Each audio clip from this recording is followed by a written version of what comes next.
BayLifeRadio.com. Hey, check this out. This is what we about to do. We about to, hey, where's my cameras? We about to call up DJ Prince Ice. Let's see what he got going on this morning. Talk to the veteran, you feel me? Let me get this call together.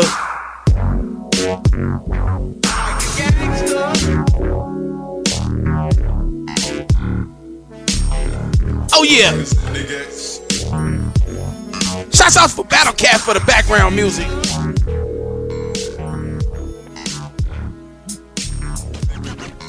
Hello? Hey, how you doing? This is DJ Igor Beach from Bay Life Radio. Can I speak to DJ Prince Ice? Speaking, my friend. How are you? Hey, what it do?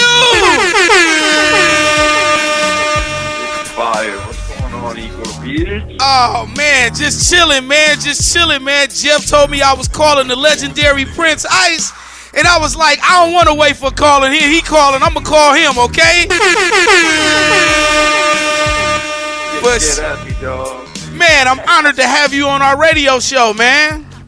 It's a pleasure to be here, man. Thank you for even thinking about me. For sure, man. Well, that's what we do on Thursdays, man. We set Thursdays aside for all the great legends in hip-hop, you know what I'm saying? And we try to connect just so the youngsters, you know, knowing the youngsters don't do too much research. So we just try to keep a day where, you know, if they tune in, they'll get a chance to connect and see who helped hold this down. You know what I'm saying?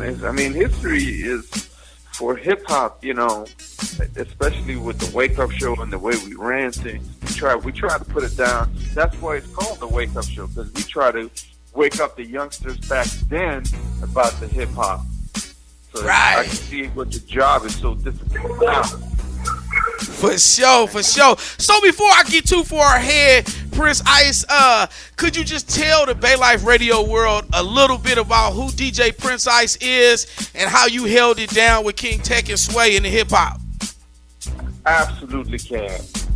Well, basically, I started out as a breakdancer. Okay.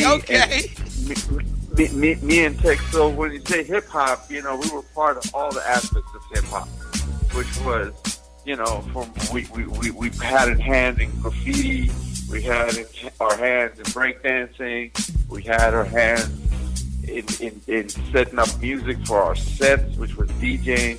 We used to start out with the pause mixes and put the pieces together. So, you know, when 10 people went out there to dance, everybody had their own segment. Right. So that's where that part came from. And, you know, we all tried being MCs, but, you know, none of us really perfected that one. You know, that's why we had other MCs. But we pretty much were part of all the hip-hop, the four elements that, you know, put it all together. And I don't know if you're aware or not, but, you know, Post Office is putting out hip-hop stamps. Oh, that's dope. Yep, they're going to be introducing hip-hop stamps for the four elements, which is the graffiti, the b-boying, the music, DJing, and definitely the MCing. Oh, I definitely got to go get some hip-hop stamps. I was just at the post office yesterday and didn't even know that. I think that they haven't rolled it out yet, but they're about to. That's what's up. So back to the question. So we started out as breakdancers, and we used to dance for, you know, between our crew, we all got a scholarship to go dance for the San Francisco Ballet, which they put out a nice little hip hop breakdance crew. And we really didn't have anything to do with ballet, but because we were such a big hit when Marco Smuin, who used to do the Cotton Club, he did all the choreography for that movie. So he decided that he was going to put 50 breakdancers on stage at the end of the Nutcracker, which was the first show of the ballet season. So when the curtains went down, all of a sudden he wanted everybody to dance to Thriller, and then in the middle of that dancing, he was going to put on some. He was going to transfer into a classical piece of music with the same beat. So what the breakdancers did was do the dancing on Michael Jackson's Thriller into the classical piece of music with the same beat, so you could just continue doing what you were doing without being interrupted. Right. But it would just be a different. He had a vision. That was his vision. So out of that, the curtain goes down. People are getting up to leave. All of a sudden, the song comes out from. I think we did Thriller. Or we did Thriller or Beat It. One of those. I couldn't remember. I think we did Thriller. So music comes on. Curtain goes back up. People sit back down, and 50 breakdancers hit the stage. Man, we had a 15-minute standing ovation after that was done. That's what's up. That's what's up. Yep. So from there, they rolled out the scholarship that they wanted to have 50 breakdancers. I'm sorry, about 10, 15 of us got scholarships to become part of the San Francisco Ballet for free. And they were going to put us out and pay us to do performances for all the big shows and stuff like that. Right. So from there, we also got a scholarship to go to San Francisco State. Man, that's dope. Yep, that was really dope. So it was not only that, I didn't have to work at Domino's Pizza. That's what's up. And it's crazy to just, hear that. This is why it's so wonderful to talk to the legends, right?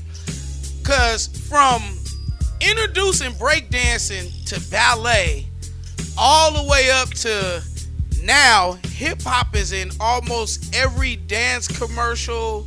Breakdancers are always on some kind of other commercial all around the world, man. And that's crazy. You helped start that off. Absolutely. I mean, we even got a chance to, when we were part of the San Francisco Ballet, when Beat Street came out, we danced with Rock Steady at the Stone on Broadway, and we did a show together where we got a chance to hang out and do our thing when they were doing their thing, and then for when the movie came out, they had this big kind of like an opening special, and so we got a chance to meet Rocksteady, hang out with him, and we've been friends ever since. So it's been nice. That's dope. I gotta ask you, Prince Ice, what made you make the transition from b-boying to DJing? Well, when b-boying slowed down, and it became, we sort of were DJing when we were b-boying, except we didn't have the, we had a DJ because we couldn't be a b-boyer and have time to go and spin records. So right. We had our own DJ who used to put music together for us, and so once it slowed down, we already were in the midst of becoming DJs. So it was just a natural. It was just natural for us to graduate to that. Right. I feel it. I was asking that because, I took my hand in breakdancing, and I got to be honest, I wasn't that good. I could do some of the moves. I just couldn't remember how to put them all together. And somehow DJing stuck with me, Oh, no, absolutely. It wasn't that, it was, how can I explain that? It was just a natural flow of it. You graduate from breakdancing, you go into DJing because you still want to be part of art. Right. I'm almost like going to hip-hop college. You just changing classrooms. Absolutely. That's exactly kind of sort of it. And once we graduated and we went into DJing, and, I started out, it was me, and I had another friend in the neighborhood, Mac, and he had one turntable, I had one turntable, and his turntable was kind of like He had one of those cassette radio turntable pieces that had a regular out. So we put the out into the mixer, and our mixer didn't have a crossfader; it just had volume control. So you just went up on the volume. Right. So that's how we learned how to scratch. And I had a Sony turntable that I used back then, and we literally didn't have pitch control. We had to slow the records up and slow the records up and speed them down. Speed them up and slow them down and whatnot, so that the records would blend. Right. So that's how we learned effectively how to make it. Right. I'm glad you're telling that part of the story, man, because I be telling people about, when I started DJing, it was no pitch. And they be looking at me like I said something foreign. Yeah, it wasn't even digital the way it is right now. Right. To talk to Jazzy J long time ago, and he was like, in order for you to be a DJ, you have to have that collection. This is why we're all record diggers still to this day. Right. And now you go, you get your cousin's hard drive, and then your cousin got his friend's hard drive, and next thing you know, you got hella records, but you just don't know what records are what. Right. You just got all the music. That's a funny thing. You have all the music, but you don't know really what goes with what. Right. Hey, that's a funny thing you say that, Prince Ice, because over DJing, my records take up so much room in the back room, and I keep promising I'm going to get rid of them, and I never can. Just thinking about all the money and time I spent, diving for vinyl, it's like you can't get rid of them, even though I got them all on the hard drive. You know what I mean? Yeah, I have a great hard drive, but whenever I go digging, because all my records are in the garage too, right. And I go digging in there, and I swear I come out with 10, 15 records every time I go in there that I don't have digitalized. Hey, that's great. You gonna make me start digging again, man. I be doing that. I be doing that for the same reason, except for just to figure out what I'm finna mix next. I go in there and dig, even though I got them on digital, but I go dig in the vinyl to just get the thoughts fresh again. You know what I mean? Yeah, everybody, we all have the same records. Everybody got the hot record, but it's that obscure record that people don't have. Right. That I have records from Relativity Records when I was older that we put out that wasn't going to be released. Right. So it became like a white label. We didn't put it out. I do have copies of that. I run stuff like that all the time. When I was working when I was doing the Wake Up Show with Swain Tech, we would get obscure records that would come in just a one-time burn. And, acetate and things of that sort. Some of that stuff nobody has. Right. And I'm always like, it's not the type of stuff that I'll be playing at a club because people won't know it. But it's the type of stuff that you can squeeze in where all of a sudden people be like, oh, what? You got Tupac, Brand Nubians, and this and that on one record? What record is this? And hey, that's crazy. Yeah, and that's no matter when I go in the garage digging, I come out with like 15, 20 records that I'm like, man, this needs to be. I gotta digitalize this. I gotta digitalize that. Right, that's a whole nother job. A whole other job, man. It never stops. And the more you think, oh man, I got whatever. I got this one. I got this one. I got this one. Then you run into something and be like, man, I really don't have this one. So I don't think a lot of people don't have it. Right. I know I always come out with, one of those B-side hits. That's the thing. Today's musicians, consumers, they don't know about the hits that laid on the B-side. Yeah, you were lucky if you pulled up a record that had an A-side and a B-side that was a smash. Right. Right. There wasn't that many. You either had a B side that was just the B side, and then you had an A side that was more commercial or whatever. But every once in a while, you would have a record like Friends, which would have 5 minutes of funk on the flip side. So no matter what, you would play both sides. Come on. Or we were talking about that the other day too. There's a bunch of records that have an A side and a B side. Like Run DMC had Peter Piper and My Adidas on one record. Right. Hey, I'm gonna throw this song out at you. I'm gonna see if you remember this song, because I just refreshed myself with it a couple weeks back, switching the records around. You know how you gotta change them around as you digging through them, and you gotta put them back neat. You know what I mean? I ran across George Clinton, Nubian Nut. Huh?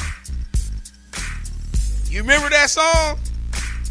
It wasn't a big record for us to play. No, it was definitely not a big record. It's definitely obscure record. Yeah. Yeah, it was a C-side, if you will. You know what I mean? It was tight, but it wasn't popular at all. Right. I found that record a couple weeks back. I've been playing it though, man. It slapped. It got a couple nice samples. I was saying it has a good feel to it. I get it. Right. I was bringing that up to ask you because I often dig, and then technology, we chop it up and everything. As a DJ, how you feeling about technology with the DJ? I'm kind of a little bit torn. I think that what technology is doing is making DJs lazy. Ooh, good point. And what's happening is the technology is not being used to its full potential. It's being used to make you lazy. Ooh. So it's not like, oh man, I'm gonna push myself to do blah blah blah. A few guys are, but the majority are like, man, this syncs up. I can do this. Push the button. I'm gone. Hey, that's a good point. That's a good point. I asked that question because often, I have a lot of friends that's definitely purists. They will dive on turntables if they have a choice of anything. And then I have some friends that'll use whatever you sit in front of them. Me, myself, I like to be challenged with, trying to use something I never used before. Although, my first love is my 1200s. You know what I mean? No, you got it. You got to be able to do either one. You got to use controllers. If you're a DJ, it all comes down to the music you're gonna play. Right. Regardless. So if you you can play good music with anything. Remember those days when you used to go to a friend's house and do a house party and they had turntables and they had the rolling pitch? Man. It wasn't the pitch controlled. It was just the rolling pitch where the knob was just, you would just keep turning the knob to speed the record up and slow it down. and you still did it. It was no problem. It just wasn't as cutting and scratching and doing all the stuff that you would do, but you would still play the right music and people would still go crazy. Right. So that's pretty much how it all breaks down. That's what's up. It just makes more sense for you to go do a party with a controller because it just won't break your back like turntables used to. Right. And that's what I find the best part about technology is not having to carry those heavy ass records. I love my vinyl, but that's why I needed 10 friends to go to the party with me. You got it. That's why it always used to be a mixing crew setting up a party. Right. Because it couldn't just be one. It had to be a mixing crew. Everybody would come in, drag in big ass speakers and set those up, and you come back with turntables. Everybody had to carry one. I mean, I had individual cases so I could carry them by myself, but man, backbreakers. Right. And you know another thing that was a fun part of DJing that's not there no more is that you know how you and your buddy would get together and when you on the turntables, he'll probably be searching through the record, helping you read the crowd. You know what I mean? And he'll be handing you something like, oh man, give him this. You know what I mean? And y'all will just be back and forth. That used to be love right there. Or you used to tell him, yo, dude, can you find whatchamacallit for me? Or find that song for me? Or find that song for me? That was another part of it. Now they put it at a button. I love it, but I hate it because it's a lot of people that get in your way from really doing it. You know what I mean? You know, it kind of drives you funny, too, when you're playing off of MP3s. Because once you go with the BPMs and then the alphabeticals and the stuff like that, so you have all your records come up with certain tempo that you would not normally play together. Right. But just because it's in front of you, you're like, oh, I'll play this one too. And then you hear a lot of people just going in and out of just, the vibe changes on a lot of mixes. Because you go from a head nodder, next thing you know, you're shaking your head left and right, but it's the same beat. It just doesn't have the feel. Right, I get it. That's really important. I don't think people realize that right now. They go from I cut a lot of people mixing live, and all of a sudden they hit from like a hard record to a really soft record to a freestyle record to a dance house record to an electro record, and it just confuses the hell out of the mix. I can understand you wanted to play all those records, but I think that you would have to kind of bridge those records. You understand what I mean? Yes, they have to connect. I think as a DJ you would understand, but I'm just trying to explain so the audience can understand. You have to bridge those records, so when you go from one type of record to another type of record, to another type of record, you would just it would feel right. Right, it would make sense. It's like I always describe it as like connecting a sentence. You can't just put any word you want in the sentence and call it a sentence. That's rambling. That's exactly right. Think about it. You can put a symphony record on a hip hop record, but does it really go together? Right. Exactly. That's you know what I mean? So it's the key. The really quality DJs out there that do stuff, they just know that they can go ahead and bridge records. So you don't know why people come to the club and they're like, wow, screaming to 2 in the morning and go home. They don't know why they have such a great time, but it's because all those records were played the right way. It wasn't just hit after hit after hit after hit after hit, and then all of a sudden you're done. Because if you're going to just play the hits all night, you're only going to be playing for about a half hour, 45 minutes. Especially now. No, anytime you're playing the current hits, you're only going to play for 45 minutes. Maybe push it to an hour. Right. If you're trying to do a 4-hour set, you got to take them on a journey. You have to learn how to put the stuff together where, you have to warm the dance floor up, you got to get it going, then you got to pop them and kill them. But it's the way that you go in and out and what makes it feel right that keeps your dance floor going all night long. Right. DJ Prince Ice, you sound like you still mixing today, man. Oh, I am. I'm still doing it. I do a live set every Saturday with a bunch of friends. We do it on IG Live. And I'm about to move that puppy to Twitch because they cut me off every now and then. Yeah. Well, I got to tell you something else. That's the problem with all that stuff. Everybody has that same issue. Yep. Well, I got to say, man, shouts out to Periscope because Periscope don't cut you, man. Periscope love you. They let you do what you want to do, man, and go on and mix. You know what I mean? Yeah, I think Twitch don't cut you either. That's what's up. Well, man, we're going to have to check you out one day, man. We're going to have to simulcast in and play you over here at Bay Life Radio. brilliant, dude. Every Saturday, 6 p.m., I do a live set. And, you know, I play everything, but mostly I do a lot of old school and, you know, classic hip-hop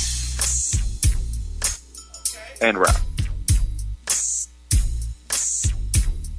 But that's what's up. I was over. Hey, you can't see it, but I was over there writing you on the calendar, man, because we gonna definitely log in.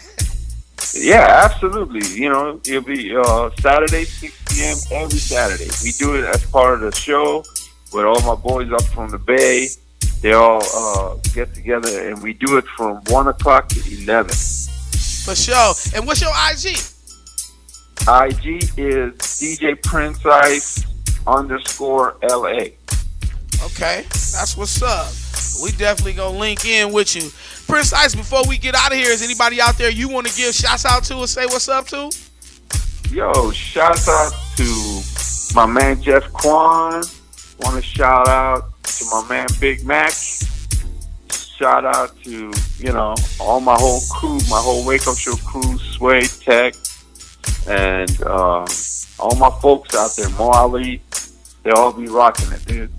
You just want to, you know, once you get old, man, the only friends you got is the ones you start out with. And it's a blessing when you do. That's what's up, man. Don't worry about it, man. Getting old, OG told me, is like being let into VIP. Only the lucky ones get in, man, you know? No doubt about it, man. I mean, you know, we got so much history and stuff under our belt, so much stuff, so many people we saw, so many friends, hung out with Biggie, Pac, I mean, all the legends, you know what I'm saying? People don't realize these dudes were just, you know, I mean, to me, KRS,